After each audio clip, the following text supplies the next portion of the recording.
You're listening to the Amazing Facts Daily Devotional. Today's topic, Augustine, Delivered by Truth, Part 2. After crying with great tears to God for deliverance from sin, Augustine was impressed to open his Bible and read whatever passage came to him. He had been in a garden next to the house where he was living. His friend Alipus was sitting on a bench nearby where Augustine had left a copy of Paul's letter to the Romans. I snatched it up, he writes, opened it, and in silence read the paragraph on which my eyes first fell. Let us walk properly as in the day, not in revelry and drunkenness, not in lewdness and lust, not in strife and envy, but put on the Lord Jesus Christ and make no provision for the flesh to fulfill its lusts. Romans 13:13 and 14. After reading the passage, Augustine recalls, there was infused in my heart something like the light of full certainty, and all the gloom of doubt vanished away. He closed the book and shared his experience with Alipus, who in turn read the verse that followed. Receive one who is weak in the faith. Romans 14:1.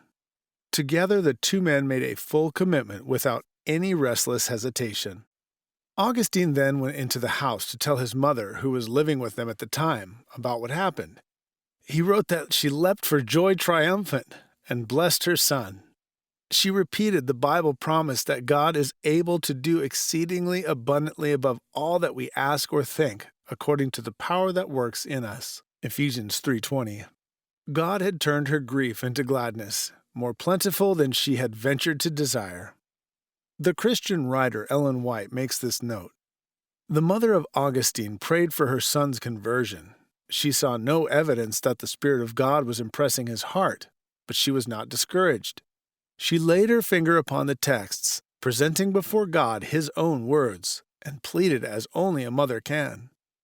Her deep humiliation, her earnest importunities, her unwavering faith prevailed, and the Lord gave her the desire of her heart. Today, he is just as ready to listen to the petitions of his people. Christian Education, page 236. Have you prayed earnestly and for a long time for a loved one to turn to God? Never give up.